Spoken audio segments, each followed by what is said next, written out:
Football on Off the Ball. With Sky. Come on, you girls in green. Good luck to the Ireland women's football team in their upcoming World Cup qualifiers.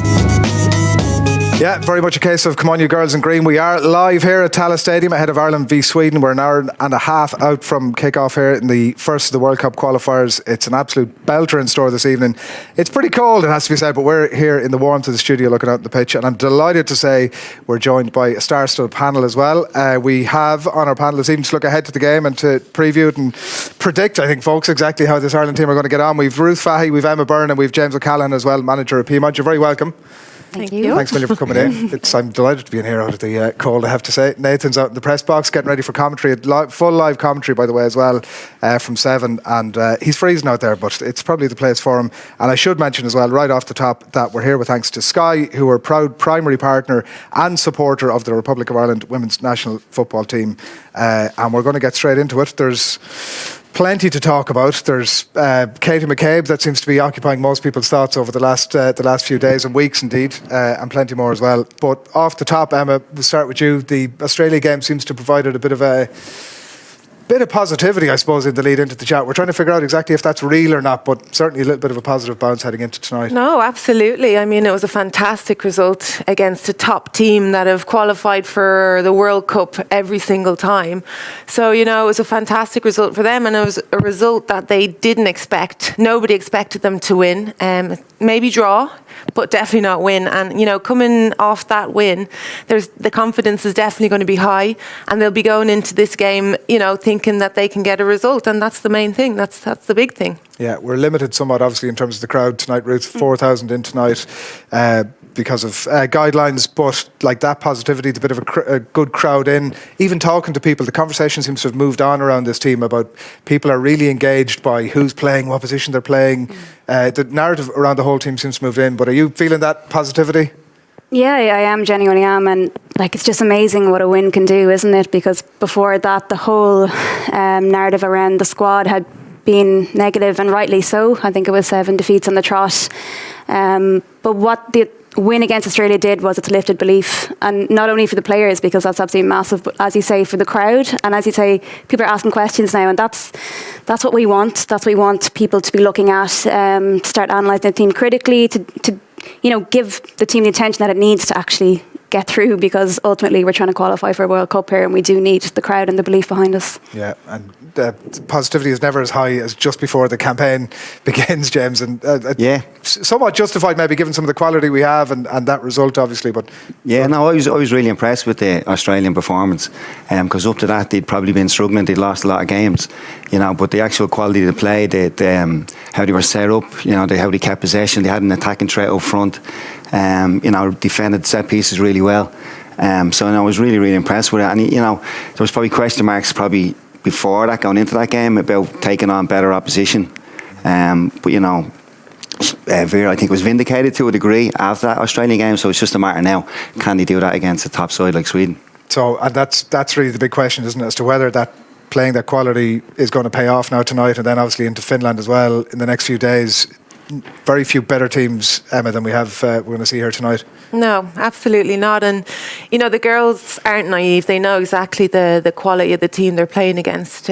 Sweden are ranked second in the world. Like, they're up there. When you watch them play, they're very direct, very powerful, very pacey, which can be a problem for Ireland.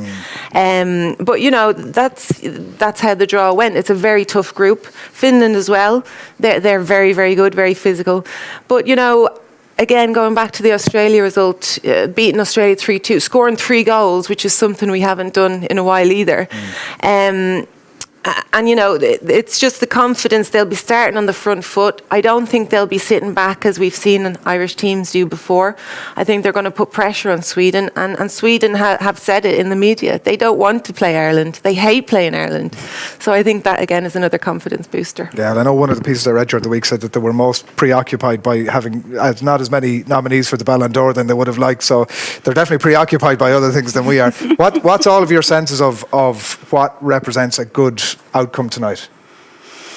whoever wants to jump It's in. got to be a win. I mean, if we're going to be Ideally, super yeah. positive, they want the win. But that would literally be the best result in the history of women's football here in Ireland. So I think realistically, if we could get a draw, it would be amazing. A win would be obviously a dream, but I definitely think a draw is achievable and a great result. Yeah, I think Emma touched on it briefly. Like, Sweden are an unbelievable side.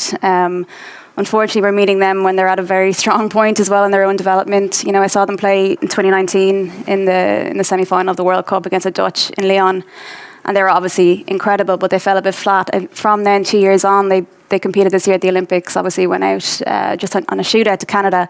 But en route to that final, they beat the USA 3-0. I think that's what people have to keep in mind. If you're thinking of quality, that's the level that they're at. So as Emma said, if we can actually get a win, would be obviously ideal scenario. It would be the best result ever in the history of the team. If we can keep them scoreless, I think that would be incredible. Yeah. No, I'm really looking forward to the game and actually seeing Sweden play. You know, because they play a lovely brand of football. They probably go 4-4-1-1 maybe. They play through the thirds. They've got great attacking threats. So I'm really, fascinated to see how Ireland are going to set up against them. And what sort of performance Ireland can manage. As we said, a great confidence from the Australian game. Are Ireland going to drop off? How are they going to press? Are they going to have any attacking threats? How are they going to stop Sweden from playing? So a really good performance is what I'm looking for. Very hard to predict the scoreline. But That's what he's asking you. Save that good stuff. But if it is a good performance, the scoreline will be good. We'll come back to that because we're going to get team news from Nathan in just a little bit as well. As we've plenty to come, we're going to hear from Vera Pauw in just a few minutes' time. And Owen as well has been out and about to put some of the players through a crappy quiz, no doubt, so the best preparation they could possibly have for the game tonight as well. So we'll come to that in a few minutes' time. But before all of that, Emma, the chopping and changing has been one of the criticisms of what's gone on over the last little while, and I know that Vera Pauw has been out in front of the media during the week and she's talking about the mitigating factors for her own appetite to progress this team. But those who are who would have criticisms, let's say, of the team or the results would talk about that chopping and changing, and the goalkeeper position particularly is one that's been very accustomed to that over the last while. Yeah, and it is a big problem, and specifically with the goalkeeping position, because I feel you have to know who your number one choice goalkeeper is, and you have to work with that goalkeeper to build their confidence and for them to, get to know their players, specifically the defence. And because she's been chopping and changing, I feel it's kind of gone throughout the team, the lack of confidence in their goalkeeper. Now, the mistakes from the goalkeeper doesn't help either. But all of the games up until today have been about finding the number one choice goalkeeper, and whoever starts tonight is Vera Pauw's number one choice. What I want to see is fewer mistakes, because everyone makes mistakes. I made loads of mistakes. You could pick them out on video for sure. But the best goalkeepers make fewer mistakes. And the last few games I've seen too many mistakes, and in club football as well, I've been following them. Too many mistakes, so just reduce those mistakes. Who is her best keeper? Now you're putting me on the spot. Who would I choose, or who is she going to choose? In your esteemed opinion, I think people would be really interested to know. I think Emma's the best goalkeeper. Yeah. I'm ready. I have me in me bag. I have to say, it's difficult to say this because I don't think this keeper is going to start, but I do like Grace Maloney, and I think she's a keeper that needs confidence, and you need to work with her and build her self-esteem. And if she's not playing, it's very difficult for her to come in and perform at her best. So it's about knowing your goalkeepers as well. And Brosnan's good as well. Too many mistakes for me, and that's a big problem when you're playing against a big team like this, and everybody needs to be 100%. You put your neck on the block now anyway, you've said it. I'm in trouble now. What's your sense of, it's difficult when you come in at that level, obviously, you're talking about a few technical errors or mistakes that are made, and the best ones make the least number of mistakes. But in terms of the structures that Ireland could do now, in terms of trying to improve in that position, at that level, it's hard, is it, to make tweaks technically to improve a keeper when you've reached that stage? Yeah, and it's certainly not the job of the goalkeeping coach here. It's the job at the club level. And I know both girls have very good goalkeeping coaches. The problem is if they're not playing first team football, they're not getting regular games, they can't come in and play internationally. It's impossible. You make all those mistakes at club. Who cares about the club football? And you come in and then you have, clear head and you know exactly what you need to do. But up until maybe 3 weeks ago, Brosnan wasn't starting for Everton. She's coming in, she's doing okay. Grace Maloney is the starter for Reading. She plays week in, week out. And for me, there has to be consistency where the goalkeeper's concerned. Yeah. What's your sense, Ruth? That criticism of the chopping and changing versus, I guess Vera Pauw would say that she's trying to put together a plan, she's trying to see who her players are. The critics would say, pick your 11 and run with that. Yeah, and obviously Emma would have a lot more insight and expertise in this part of it. But for me, I mean, Grace Maloney was given a bit of an opportunity at the end of the last campaign, and she was solid. She was solid. And what we've seen, unfortunately, we did see it against Australia. We put in a relatively okay defensive performance, but that first goal we conceded, it was a mistake, and it was a glaring mistake, and we need to be clear about that. I don't want to go back over, what happened against Ukraine again last campaign, but that's something that can't be overlooked. And as Emma says, it's the quantity of mistakes and it's the quantity of glaring ones. And I am a fan of Grace Maloney. I've been watching a lot of her in the WSL. She's been regularly featuring in Team of the Week. That doesn't happen for no reason. I'd love to see her tonight, but again, we'll see. Yeah. It's far more important for the goalkeeper. You can chop and change the outfield players because they're going to get opportunities to come in games, and it doesn't matter if you don't start. It's very difficult to chop and change goalkeepers. I do think she's found her team that she likes, and her first 11 without doubt. And I think it's a very good team, and I don't think she'll chop and change much coming into the tournament. That can all be done before this game. Yeah, it'll be potentially become a moot point. Can I just add, it is very important to because since Emma has retired, they have struggled with goalkeepers. A lot of the games, there's been goalkeeping errors. Thanks. Is that a compliment to me, or? No, but since you have left, there has been a kind of weakness in the team. So it's really important that to have a really good goalkeeper in form, because especially against a team like Sweden. So so I'm fascinated to see how the goalkeeping situation is going to work out tonight. Yeah. There is a lot of good young keepers coming through the Women's National League in Ireland as well. So maybe it's time to start giving them a bit more of a chance as well going forward. I was looking through the match squad for all the PMOD players that you're so regularly used to looking at, but there's only one flying the flag this evening. Yeah, Anya is flying the flag, In fairness to Anya, she's a top pro. She's always first up training. She probably works harder in training than anybody, And is there a bit more of a flow, James, of players now? Is that tend to be the way of it? Like there's players based in the US now and England's... Yeah, well we would have had 4 or 5 from PMOD in the international team up to the start of the season. Now we only have one. Some of them have gone to Scotland, gone to Birmingham in England. So that's it's great in one sense. It's great for those players to get into play professional, but I don't think it's great. It's not great for female. But it's not great necessarily for the Women's National League to be losing players of this calibre. I've said it before, I'd love to see the league go semi-professional. To try and keep the players in the country, where they're getting paid, they're getting rewarded for what they're doing. Rather than them going abroad, sometimes they're going abroad, they're not getting, the dream is to play professional. They're probably getting quite modest contracts as well. So I think the best setup would be to try and grow the Women's National League and really make it a super league, where all the best players are playing in this country. There's obviously exceptions like Katie McCabe, playing with Arsenal. But generally speaking, if you kept the majority of players in the country, you'd have a top league. I know there's a lot more sponsorship coming in as well. That sort of stuff obviously helps to raise all boats as well. There's been some chat, because it does lead on from the chopping and changing bit. There's been some chat, Ruth, as well. We had Karen Duggan on the show during the week, and she was talking about, she wasn't sure about, she worded it the personality, I think, of the team, but you can reword that or phrase it whatever way you want, or the philosophy, I guess, of the team. And Vera Pauw's footprint on that. Now, I asked the question, and I know we're playing Sweden tonight, maybe we don't actually get to see what the true personality of this team is, but what's your sense of the direction we're headed as if you want to use that word, the philosophy of the team? Yeah, it's a funny way to phrase it, the personality of a team. I think it's kind of, what you're saying is kind of what's the team's identity, what's the culture behind it, what's the coaching philosophy. We're not going to see it this evening as far as I'm aware, because their back's going to be against the wall. We're not going to be... When you're talking about a philosophy and a personality identity, it's the way you play. probably won't get the opportunity to see that this evening. At present, I don't think Vera has imprinted that in the team just yet. If I look back to previous years, what Colin Bell had done, he had that defensive philosophy. So they were solid, they were strong at the back. I don't think we've actually seen or identified exactly which way it is going forward. Before I go on to that, it would be remiss of me not to follow on from what James was saying earlier about the Women's National League, and that does come into it as well, because when we talk about identity and who we are, like Anya O'Gorman has obviously been such a standout representative of the league at right full, but I'd be foolish not to mention Savannah McCarthy as well from our own club, who's come in and been standout in the last match as well. I should have rightfully thrown that one. I take that dig. That's good. No, just because the way James speaks about Anya, such a proper pro, you're absolutely bang on with that, and so is the likes of Sav as well.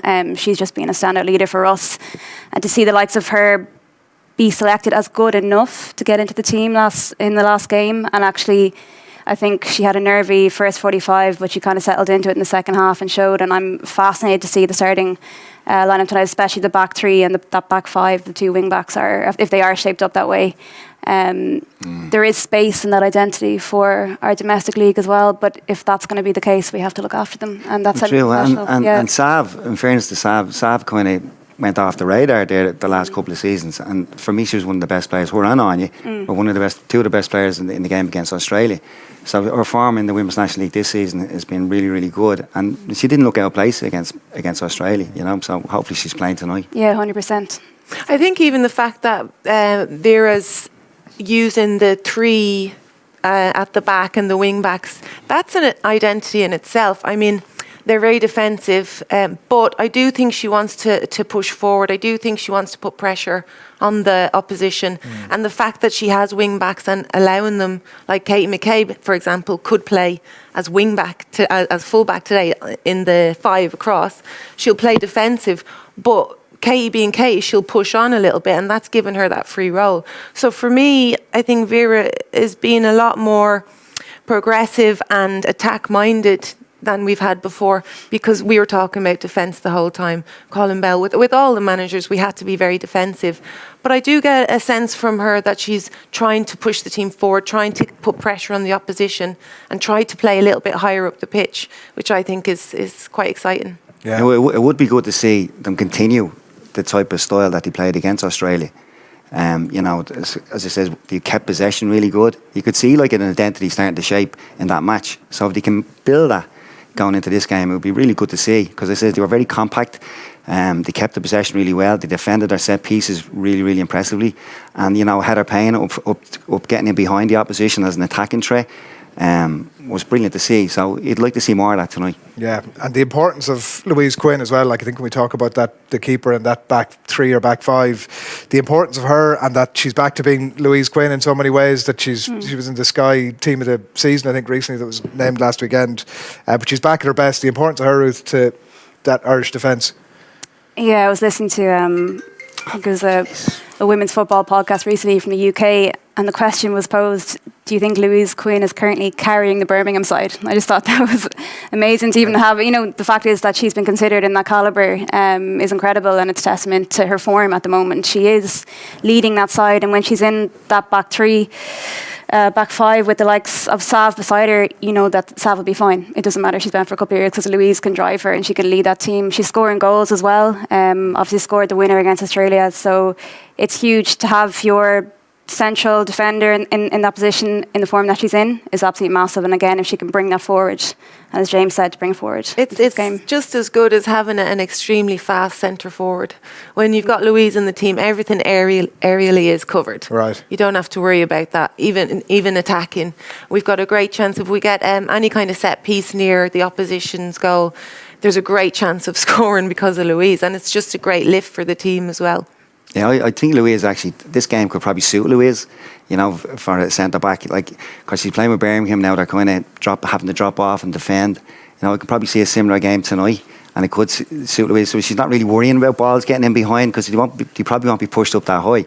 So she'd probably be sitting back and trying to, balls coming in, she'll go and attack that and she'll win it. So I expect a good performance by her tonight. Yeah, really looking forward to seeing her tonight. It's just such an achievement to be named in the team of the season when your team is second from bottom and you're a defender. It's quite the achievement in itself. We haven't even mentioned Katie McCabe yet, so we're saving that chat for just a little bit. We'll get back to our panel on that. We are here at Tallaght Stadium. It's a 7 o'clock kickoff tonight between the Republic of Ireland and Sweden. We've full live commentary of the game, by the way, on Off the Ball.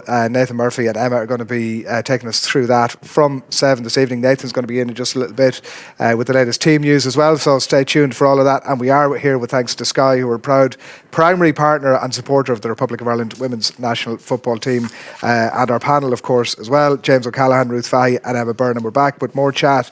We're going to get stuck into how brilliant Katie McCabe is in just a few minutes' time. But before all of that, our own Owen Sheehan has been out and about this week. He's got a crappy quiz to come with some of the players in a few minutes' time. Before that, he's been speaking with the manager.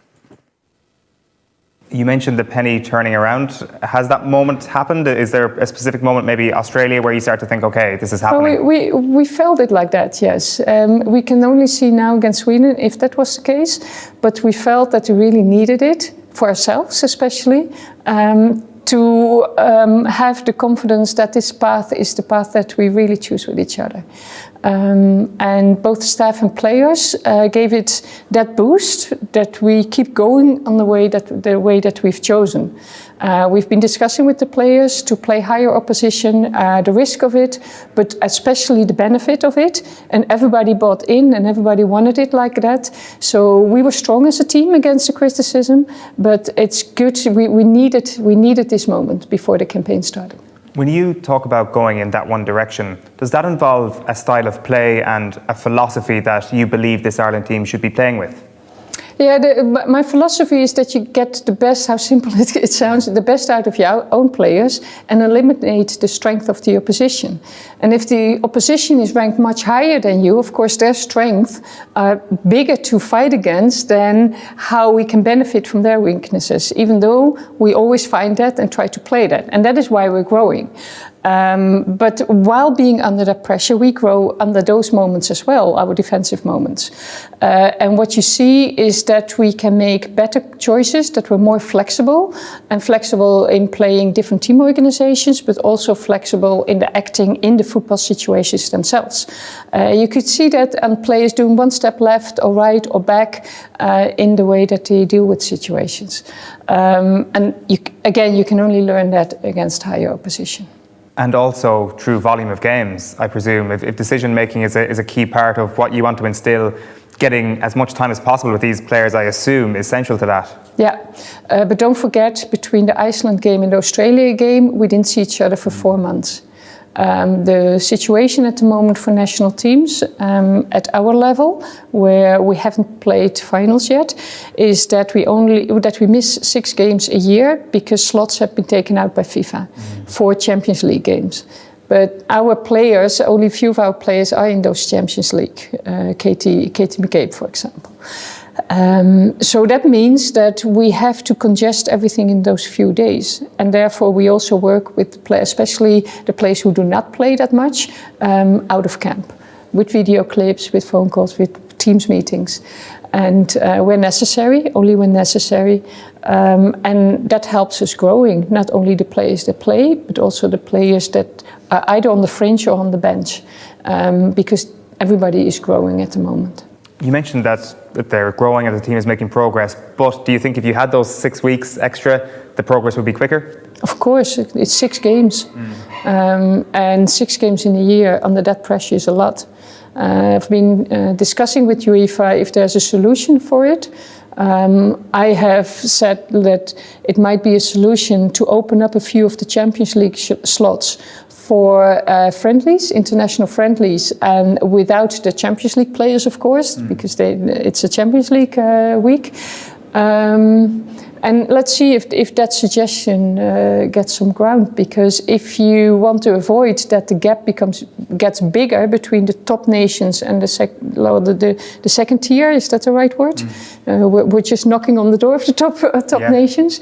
If you don't take care of that, then that gap will grow instead of that it gets smaller. But that could be a really interesting idea, because then all of a sudden the Republic of Ireland have to play without Katie McCabe for 6 games, and that could be a really interesting opportunity for a couple of players, whether it's on set pieces or just more responsibility.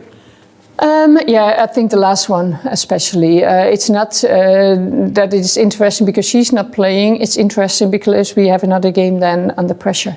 And we have had games like against Belgium and Denmark, especially Denmark, that we played our second, let's say the second players that usually do not play that much. There were players who hadn't played at all since I've been in, because we only had qualifiers.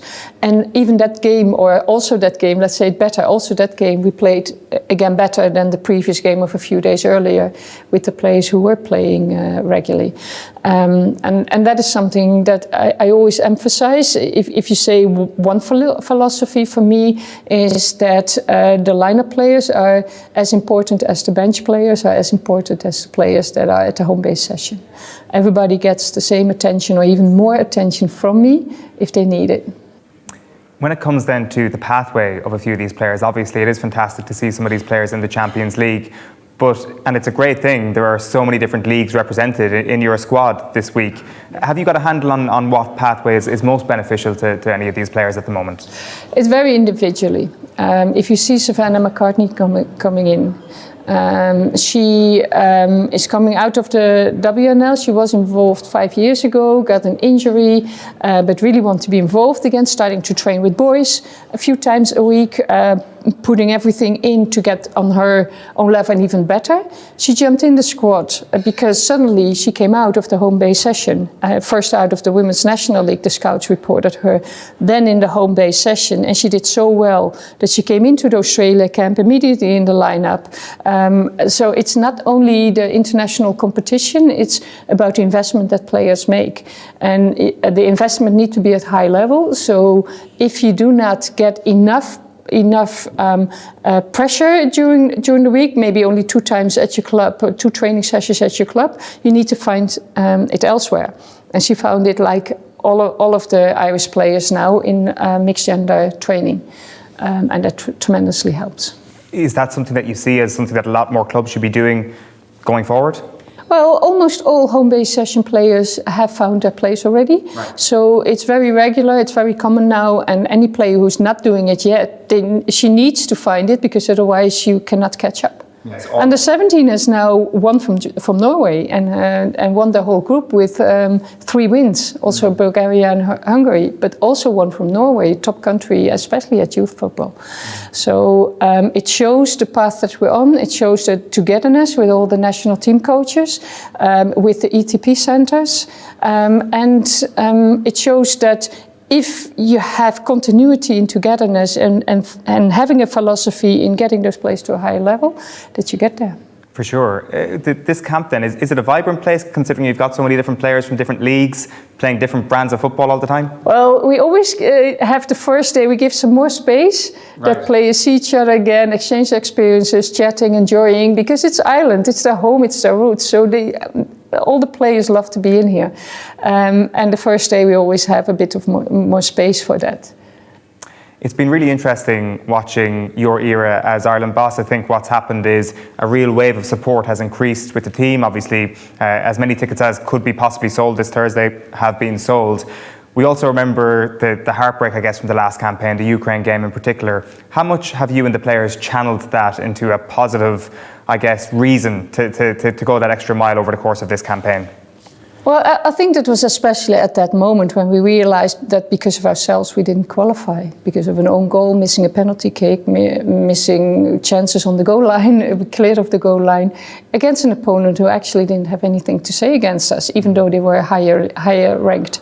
But we realized dramatically that in the situation where we are, it's one game that you have to win. And that's the second game against your direct competitor for the second place. And that is what we've taken out of it. But other than that, we're just focusing now on getting better to have the best team and the best performance against Sweden. Best performance ever. That every game we want to have the best performance ever. And so far we've done that. So we keep on that path. Do you have a direct ambition then, obviously, the performing in every game, as you say, but as an end product from this group, have you set yourself a specific goal? qualifying for the World Cup. Pretty self-explanatory, isn't it? Yeah. And we believe in it. We believe it is possible. It will be really, really hard, because don't forget that also Slovakia is a very hard team.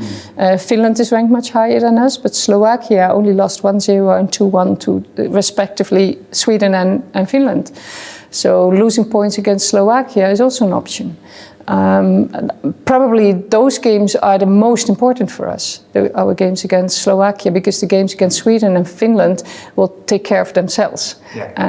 And we'll see if we are at a level already that we can steal some points there. Well, Vera, it's been great chatting to you. Very best of luck with the upcoming campaign. Thank you so much. Thanks for having me again.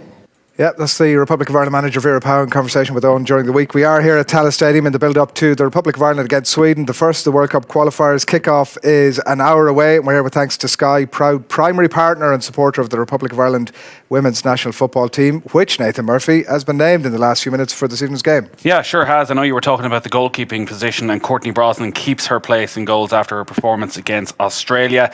The three centre halves, Ruth Fahey, Louise Quinn and Savannah McCarthy from Galway, who's going to make her first competitive start for Ireland tonight. It looks as though it's going to be Jamie Finn and Anya O'Gorman as the wing backs. Then the four midfield will be Megan Connolly, Denise O'Sullivan, Lucy Quinn, and as well as that Katie McCabe, obviously captaining the side, and then Heather Payne, who's playing her club football in Florida State from Ballinasloe, the Roscommon side. I know it's a big thing for you from Athlone. If it's the Roscommon side or the Galway side, the Roscommon side of Ballinasloe, I'm told. But Heather Payne looks as though she's going to lead the line, winning her 20th cap. For the Swedes, well, we knew coming into this that Caroline Seeger, over 200 caps, was injured and is not going to feature tonight, but is a star-studded Swedish side. They are the world number 2. They are unbeaten in their last 16 matches. They're only defeated on penalties in the Olympic final against Canada. This is one of the best teams in the world, and it shows when you look at that starting 11. They're going to be captained by Magdalena Eriksson, one of the best defenders in the world. Another one to keep a real eye out for as well, Fridolina Rolfö, who's playing her club football at Barcelona. She's named in the team as well. So they are coming here talking to some of the Swedish journalists sitting beside us. They're expecting to win. Yeah, all right. Nathan's on, I think a lot of people are, to be fair. Nathan's on full commentary duty with Emma for this one tonight. We're here with Emma Byrne, Ruth Fahey and James O'Callaghan as well. Ruth, that's as expected? Well, as expected, but in terms of the Katie McCabe question, obviously that's answered. Another thing that I wasn't sure about was who's going to be that back three, and I'm absolutely buzzing that Saab is back in. It's amazing, totally deserved. I'm pleased that Anya Gorman is going to go switching to the left. I think, like James will know, she's completely capable of, you can put Anya anywhere and she'll do a job for you. That allows Katie to move forward and be in that more attacking space that everyone is desperate for her to be in. Jamie Finn, completely capable, dropping back into right full if she does so. She can switch in both. She's been doing that for Birmingham recently. And yeah, I'm not surprised probably to see Amber Barrett drop out. That was a trial, I suppose, against Australia. Having her in the centre of the pitch didn't quite work out, and Connie comes in, and we all know what she can do. So, yeah, I'm really excited for it. It's a good 11. The goalkeeper question's been answered. It has, and she'll be fine. Yeah, I mean, as I said, Vera is selecting her goalkeeper who she believes is number one, because she has to. This is a very important game. She probably would have liked to have that Georgia game to finalise those decisions, and that was very strategic to have Georgia at the start of the campaign, but unfortunately that didn't happen. Yeah, it is what I expected. Pretty much the same as Australia, apart from Connolly coming in. I think they're going to be a little bit more under pressure than what Australia caused us. But do you know what? It's the same, we were talking about Louise Quinn. She knows these players from playing in Sweden. Katie McCabe knows them playing Champions League, playing against Rolfo a couple of weeks ago for Barca. It's not going to be a surprise element, and I think the girls will be very well prepared for it.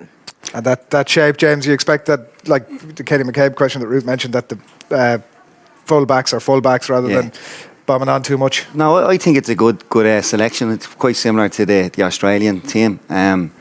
So it's good to see Kate McCabe being pushed up a bit. Jamie Finn, I believe she's been playing full back herself with Birmingham, you know, so she in her school girl days she played that position as well, so it'll be no problem to her.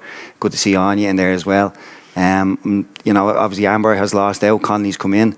It's probably a stronger team as well. And, you know, I'm looking forward, as I said, to seeing Heather Payne up front as well. Yeah. Can we talk a bit about Katie McCabe then? We've sort of mentioned her all the way along, and she's such a talking point, isn't she, from this side of the water, and to be fair, over there as well. And I'm sure, Emma, you're watching it with delight, I'm sure, as well. But she's been so consistent. The goals have come on from the position she's playing. Player this season, last season. If anything, she's almost kicked on a little bit this year. She's just in incredible form, isn't she, at the minute? She's just getting better and better as far as I'm concerned. And, managers will be kicking themselves because when Katie was thinking about coming over to the UK, a couple of managers rang me and asked me what I thought about her. And I said she's going to be the best, one of the best in Europe for sure. And they didn't listen. I'm sure did you believe that at the time? Absolutely. These guys will tell you only have to watch her training. She's just such a natural footballer, everything. And her personality as well, she's quite confident, a little bit cheeky, which helps for sure. And, at Arsenal, they speak really highly of her. And of course they do. She can play left back. But we were talking about her playing left back for Arsenal. It's not the same as playing left back for Ireland. Yeah. It's completely different. For Arsenal, the full-backs push on and on. They're nearly playing as wingers. So I just want to put that out there straight away. How hard is it, Emma, just on that point then, for her to develop into a role tonight that I think we all assume is going to be much deeper? Well, the fact she's playing as a wing-back, so to speak, I think she will be pushing up a little bit higher. It's being told left back is very difficult mentally. So you have to stay in that position and you will be defending against Sweden in that position. At least now, okay, she will be helping out back there, helping Anya out. But she's not stuck there. She can push on a little bit, and that's freedom for Katie. And mentally, that will be a really good thing for her. Do you think she get that freedom tonight? Like, there was a little bit of between them in the press conference. I don't know if you saw it, but there was a bit of over and back between the manager and herself about. It seemed like she'd knocked on the door and said, "Listen, I want to go forward." Yeah. I mean, I'm sure. Probably that's what happened now, Katie. I don't think she'll be pushing forward so much, but at least she can. She's not pinned into that left back position, and because Anya is very good and very experienced, she won't want Katie sitting back that deep anyway. She won't want her on her toes. So she will push her on a little bit. And I think the only way to defend against Sweden is to push players on. And I know that sounds strange, but you have to have numbers higher up as well, so you can pin them back. Otherwise, it's going to be an onslaught.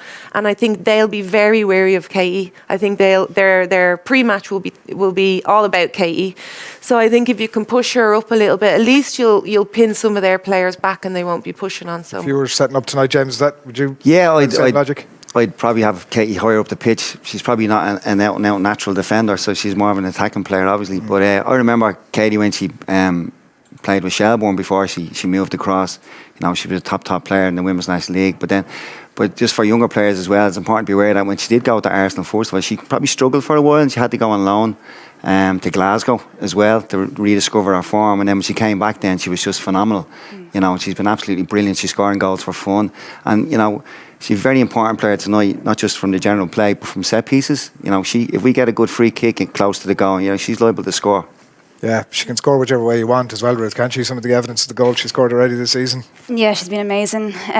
It's funny, there's all this talk about Katie. There must be a huge amount of pressure, but she just doesn't. She just laps that up. She, like Emma said, she's such a confident character. I remember playing against her when she was a kid. She would have been a teenager, absolutely roasted. She roasted all of us. Right. Like, she was just so confident. She'll glide by you and be laughing while doing it. Like, and that's the type of person I'd love more Katie McCabe's out there. But like I was saying, she seems to take that in her stride. I think she will enjoy being in a higher position tonight. That is how we will defend against the Swedes, defending from the top. They'll target her. That's the only thing. She will be the standout player for us, and they will try to nullify that. But that does leave space for the likes of Lisa Quinn, the likes of Heather Payne. And we saw Heather Payne, to be fair, against Australia, seemed to come into her own. She seems like her confidence is growing, and I would expect her to be the same again this evening. Yeah, that confidence, Emma, that's something that you've seen sort of all the way through, that no matter what's going on, no matter what pressure's on her, there's a huge amount of pressure on her at the minute. Like, we're devoting a whole segment to her here this evening. Everybody's talking about her. She won't mind that at all. She'll enjoy that. Yeah. And she should, because she knows her worth. She knows she's a good player, and there's nothing wrong with that. And you can see it on the pitch. She enjoys it. She wants the ball, even in pressure situations, even at left back. But it goes throughout the team. If you have a player like that in the team, it will make the other players believe it as well. And if you have a player like that you can get the ball to, that will keep the ball and hold the ball and bring others into play like Katie can, again, it gives the team confidence to find the player like that. What's everybody's sense of, like, looking at the Swedish team? And you've all mentioned several times tonight that Sweden are going to set up to target Katie, but your sense of that Swedish team tonight and maybe even how they go about that? Listen, it's again, I said earlier, I'm really looking forward to seeing how Sweden play. I would imagine they're going to go 4-3-3. They'll play out from the back, they'll play through the tours, they try and release all their attacking players, the phenomenal attacking players in the team. So it's going to be really, really interesting to see how Ireland cope with it. As I said, are they going to drop off? Are they going to try and press them? And are they going to put pressure on the ball in the right areas?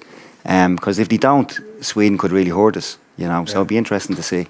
They're an incredible team and have been an incredible team for years. I think there's only 2 major tournaments in their existence that they've ever failed to make. They've dominated, some of the teams that we've mentioned, obviously just coming up short at the last tournament as well. But it can't be stressed enough what we're up against here tonight.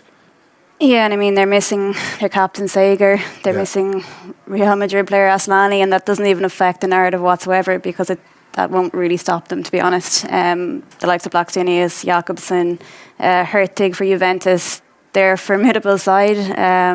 Like James said, they play fast, pacey football.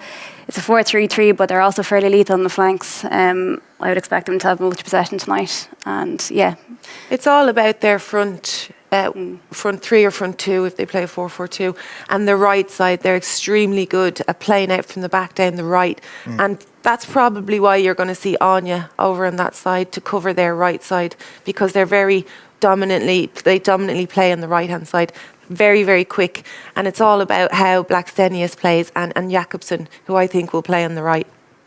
I'd be worried if Ireland do try and press them high, because they have such quality players. I think they could actually play the ball through us. So I would expect that we will go quite conservative and be 5 at the back and then be 5-4-1, or even could be a 5-5 at times. In order to kind of minimise the threat from Sweden. We've tended to do better against some of the better teams as well, haven't we? Is that, I'm looking for positives here, that we've come up short sometimes maybe against some of the teams we expected to get beaten, but the draw with Holland, obviously the Australia result. We're very, very good defensively. We always have been, because it's what we've had to do for the last how many years. I mean, Sweden beat us 10-0 before. I mean, I wasn't playing on the team, it was before my time, just to clarify. But that's what the players will, they'll know that we've never beaten Sweden. Sweden beat us 5-0 in 2008. I was playing in that game. The players know exactly what they're coming up against, but I do get the feeling we're not going to sit back that much. When we're not going to defend completely for the whole game, we're going to put a little bit of pressure on them, which is going to be really good to see, because too many times teams have come here and we've sat back and they've absolutely wiped the floor with us. And we're defending on our heels the whole 90 minutes. I think today we're going to see something a little bit different. And I think if Heather Payne can't defend that area up top, she might even change the system a little bit and push another player like Lucy Quinn up there, just so that they can break down the build-up from Sweden. That was the thing I really liked about the Australian game, is that we did drop off at times and we were very compact, but when we won possession back, they had an outlet, especially in Heather Payne. So that's why even when Katie McCabe can release Heather Payne a lot of times tonight would be really good to see. So it shouldn't be a case where it backs to the wall just defending. Do that in the right times. But when we win possession back, can we find Heather Payne? Because she's a massive player for us tonight. Louise Quinn has been that player at times. Is that desperation stakes? Is that the wrong thing to do?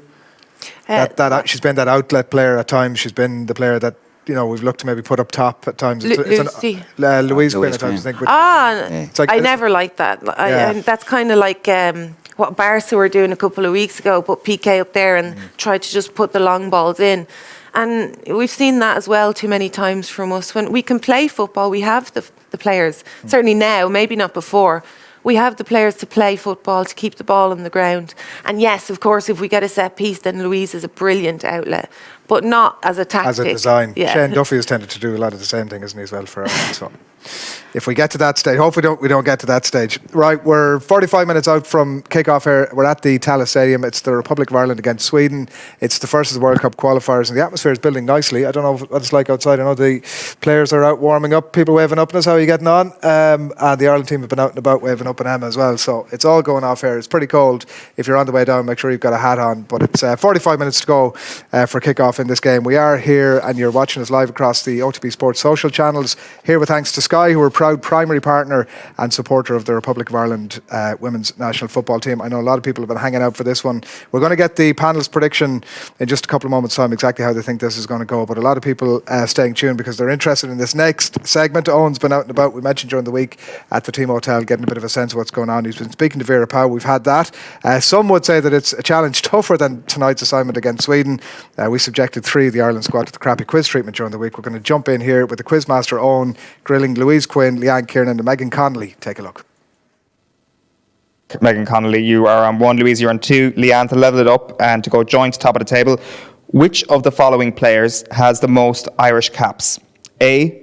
Emma Byrne, B. Áine O'Gorman, or C. Robbie Keane? Well, I know Áine's on 100 and something, but it's got to be the Emma Byrne, surely. She's like a Hall of Famer and everything. It's not. It's not. It's Robbie Keane. Emma Byrne has 134 caps, which I thought was more than Robbie Keane. Robbie Keane's 146 caps. Wow, okay, that's okay. Which is... So I'll take that loss because I was really sure it was Emma. So was I, to be honest, but Robbie Keane comes out on top on that one. So it's Megan on 1 point, Leanne on 1 point, but in the lead after 2 rounds is Louise Quinn on 2 points. But there is plenty of points to be scored in this round. Round 3 is the Great Minds round. Now, sometimes in the quiz we get a bit experimental, and usually you shouldn't do it when you've got 3 new guests, but I've done it today, so this could be an absolute disaster or it could go great. So in this round, I'm going to need you to take the pen and paper from under your seats. I'm going to ask you a straightforward question, and your answer must be either yourself or one of the 2 players sitting beside you. If 2 or more of you have that name written down, you will all score a point. And if you're on your own with your answer, you will not score a point. So you want to match your teammates' answers. Ooh. So no showing your answers to one another. Again, this will make perfect sense after question number 1. So, which of the 3 of you is most likely to be the Ireland manager's pet? Write down your answer.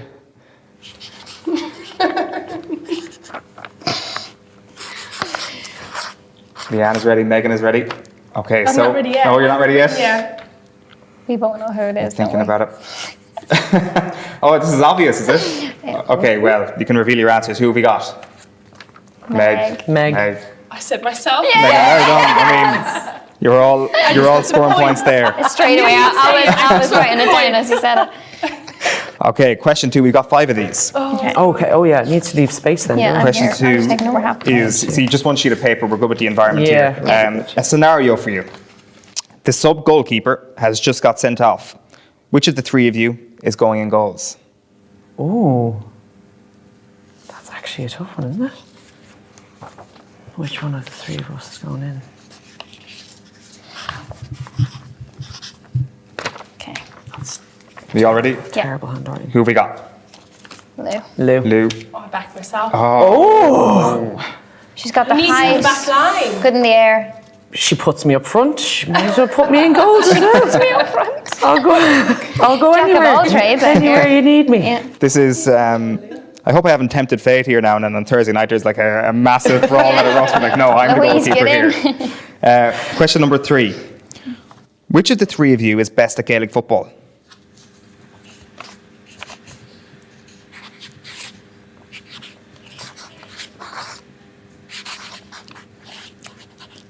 Leanne, quick with the answer once again. Who have you gone for? I said myself, but I don't. Yeah. I said Leanne. Yeah. There you go. Yeah. Thank I was you, going to say ladies. myself, Thank but that would have been the 3rd answer in a row where I said myself. Thank you. You are a county Cavan Yeah, I player, have aren't you? in my day. County. Yeah. Years back. There you go. But what about being a 2011 All-Ireland Skills Champion? Is the I was question. I'm not going to really lie, I considering did that. scribble myself out. Yeah. Because I thought, And then I need to give somebody else I'm the from same. Wicklow. Then. You're from Wicklow. I'm from yeah. Wicklow. But we're in the intermediate now. We won. Yeah, we won the juniors there a few weeks ago. There you go. No dissing Wicklow on this quiz today. Question number 4 in the Great Minds round. Which of the three of you is most likely to become a manager after playing? Easy one. This is the second last one from this round, and then we're on to the rapid fire round. So plenty of room. Louise and Leanne both got 100% in this round. Megan, you've got 2. So who have you gone for? Louise. Lou. Yeah. Correct all round. Yeah. That's May not be real life, but you know, potential. I put you as a manager. And then finally, question number 5. On match day, which of the three of you sings the anthem the loudest?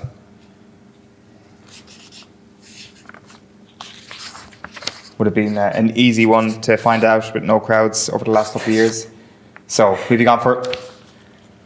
Lou? Oh. I think we all backed ourselves. Oh, no point scored I on swear, this one. Denise Sullivan turns around every time. And he's like, Christ, Leanne. See, do you we're ever get nowhere that near one each other, are we? Exactly, but Yeah. And I do I think that's a good I do it in a sign. good like baritone. I'm the bass, so I put Fahey off because she starts high, but I'm always down low. Yeah. And I stay low. Okay, all 'Cause I right. can't don't ch- I understand can't pitch low. change. I'm way up here, No, thinking I'm I know. Adele on the pitch. Thank you for taking part in the brand new Great Minds round. So the scores going into the final round is Megan on 4 points, Leanne on 5 points, and in the lead on 6 points is Louise Quinn. Go on, So girl. we move on to the rapid fire round. The score you get in this round will be added to your scores in the previous round. I say there's going to be 40 seconds for everyone to answer from the same set of questions. What I've got is 10 questions, and we're just going to run through them. So we're going to start with you, Louise. If you get a question correct, I'll keep asking you questions, and when you get one wrong, you get deducted a point, and then I move on to Leanne because she's in second place. So, you ready, Louise? Oh dear, yeah. Right, let's go. So, name any of the joint top scorers at the 2019 World Cup. At the 2019 men's or women's? Women's World Cup. Women's World Cup. Joint top goal scorer, Ellen White. Correct. What was the final scoreline in your last international fixture? 3-2. Correct. Who is the most recent goal scorer for the men's international team? Callum Robbins. No, Shane Duffy. Oh, we're going to have to accept the first answer there. Well, mainly to just like spread the questions around here a little bit because you were flying there with Shane Duffy. Which club did Vera Pauw manage in her last job before the Ireland gig, Leanne? Club. Yeah.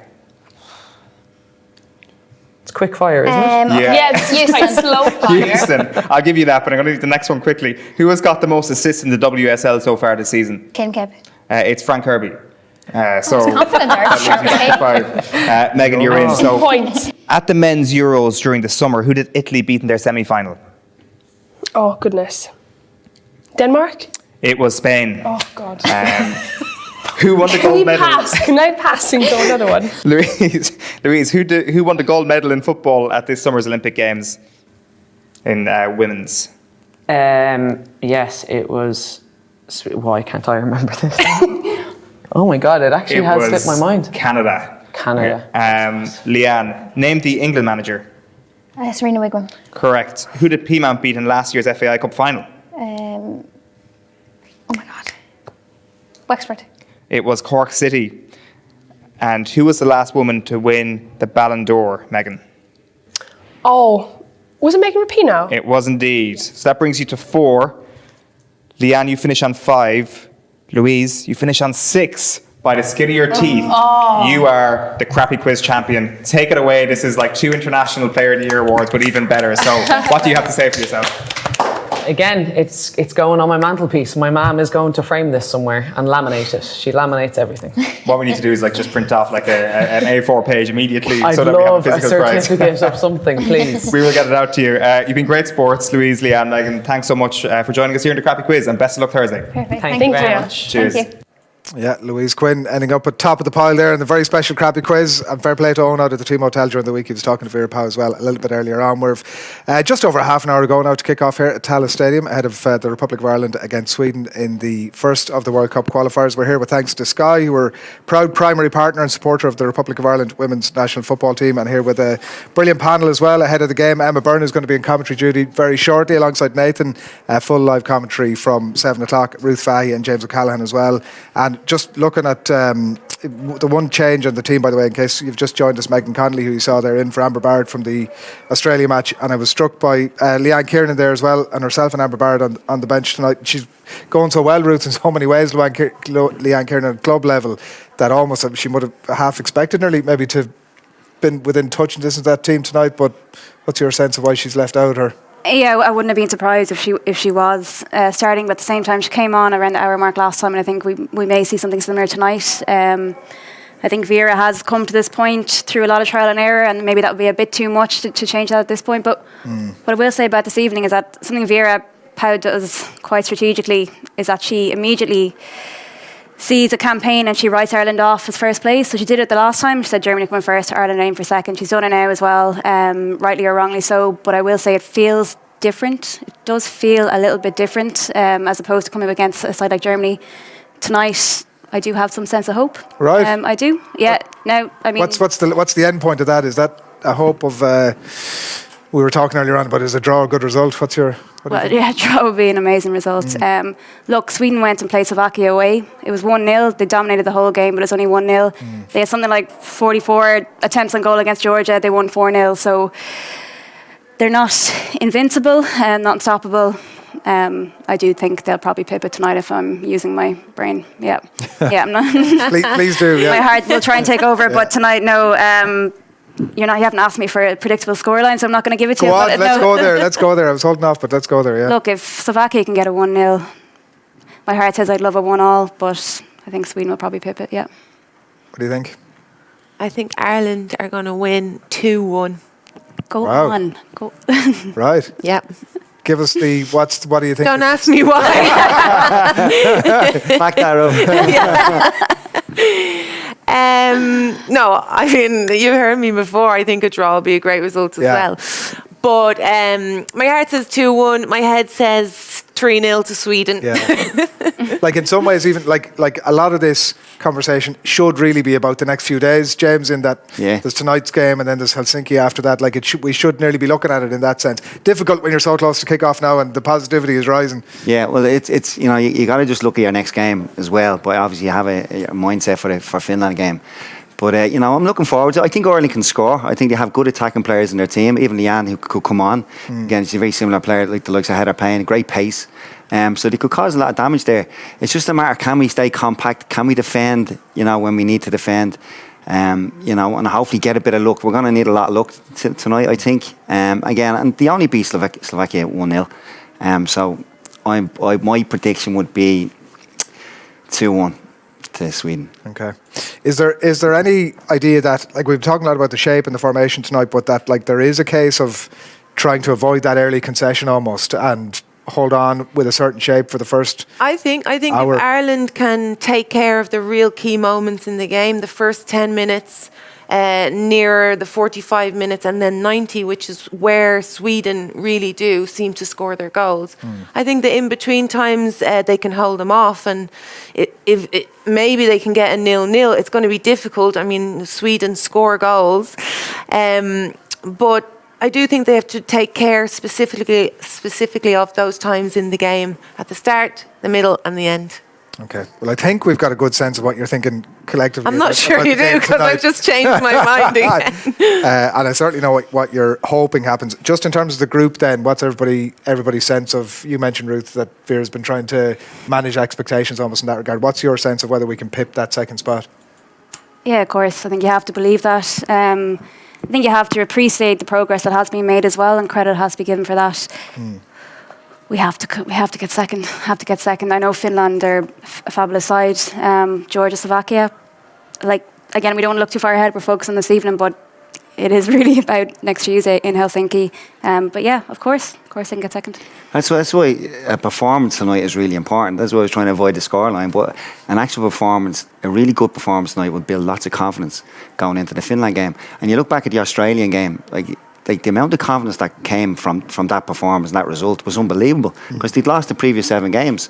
So that one performance there, that's what we're feeling good about tonight. We do have a chance, and there's an attacking threat there as well. So please God, with a bit of luck, it goes well.